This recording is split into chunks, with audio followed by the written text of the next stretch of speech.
Hey there everyone, it's GG Sober Son. May the 9th. We alcoholics used so little self-control when we were drinking. We were so absolutely selfish that it does us good to give up something once in a while. Using self-discipline and denying ourselves a few things is good for us. At first, giving up liquor is a big enough job for all of us, even with God's help. But later on, we can practice self-discipline in other ways to keep a firm grip on our minds so that we don't start any wishful thinking. If we daydream too much, we'll be in danger of slipping. Am I practicing enough self-discipline? Well, I definitely know that I remember one of the arguments I got into with the mother of my children not long after we got married. There were suddenly all these expectations on me that weren't discussed prior to us getting married, like taking her to work, and that was one of them. That was the first big argument. I was now expected to take her to work in the mornings, and I was just like, well, you have way too many expectations on me. I think everything should just remain the way it was, that kind of thing. And when I got sober, the pendulum kind of swung in a lot of different ways, and one of them was taking too much responsibility for other people's feelings. And I still have that problem to a certain extent, but that's not really what it's talking about. But practicing self-discipline is important in a lot of different ways. Do I want to choose to feel the pain of, and this is one of the areas that I just talked to my sister about today, do I want to choose the pain of limiting my spending with a budget, or do I want to experience the pain of not having enough money to do what I want to do down the road? I'm used to just facing those consequences and dealing with it as it comes along, but what I'm learning to process at almost 55 years old is that, yes, I have passive income coming in that I will get until my dying days, but that it doesn't mean I can live frivolously and just at the whim. I'm not independently wealthy. I do have passive income, but I'm not independently wealthy. I'm kind of like a trust fund, baby.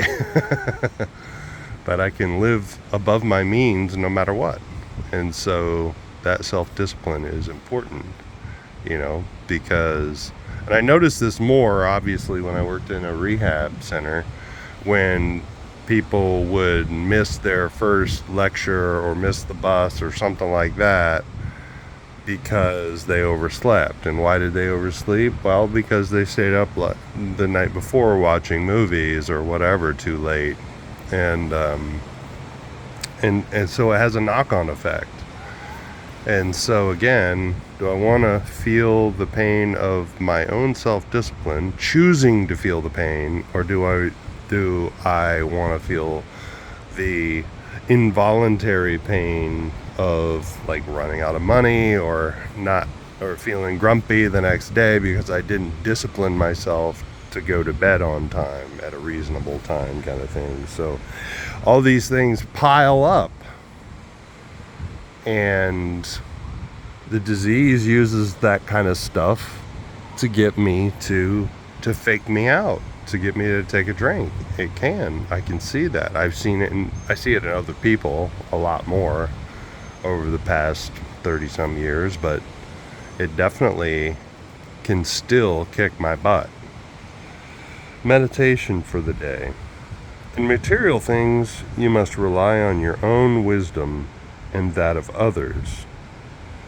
In spiritual things, you cannot rely so much on your own wisdom as on God's guidance. In dealing with personalities, it is a mistake to step out too much on your own. You must try to be guided by God in all human relationships. I love that. You cannot accomplish much of value in dealing with people until God knows you are ready. You alone do not have the power or wisdom to put things right between people. You must rely on God to help you in these vital matters. And I read in the really big book just today that to seek God's wisdom, and he will provide it in great supply. And I love that about, we must seek God in all our human relationships. That is such good advice. And I guess I may have heard that before, but it just slots into place. And the big book talks about it on page 552. It's a story, and it's one person writing. And actually, she's referring, I think it's a female. She's referring to an article she read by a priest. And I refer back to, I think it's more about alcoholism, where it says, be quick to see where religious people are right. Not that they're always right, but they can be right. So, in relationship to other people, it says on page 552, if you have a resentment you want to be free of, pray for that person for 7 days. Pray for good things for them. Pray for all the good things that you want for yourself to be given to them. And God will change your heart, basically, toward them. And again, that's help me understand them is a better prayer no matter what than God change them or get them out of my life. That's a selfish prayer, and somewhere else in the big book, or 12 and 12, I'm not sure which, it says that we pray only for ourselves if someone else is to benefit from it. We don't pray for selfish ends, and that is a selfish end if I'm praying for somebody else for God to change somebody else or get them out of my life or move them out of my way, kind of thing. That's a selfish end. Prayer for the day. I pray that I may rely on God in dealing with people's problems. I pray that I may try to follow His guidance in all personal relationships. I'm not going to try. I'm going to focus on it, because all of the really wonderful things that I've been given in recovery have, it's like I'm going to try to feed myself. No, you just feed yourself. That's not really an effort. Maybe sometimes cooking, that kind of thing, but when it comes to feeding yourself, it's just hand to mouth. And that's not really trying. That's not really much of an effort.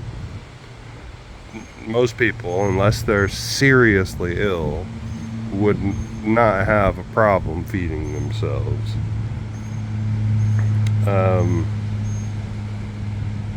And dealing with where it says, I pray that I may rely on God in dealing with people's problems. That's interesting, because I've recently joined the prayer team at my church, and sometimes people's problems can become heavy, man.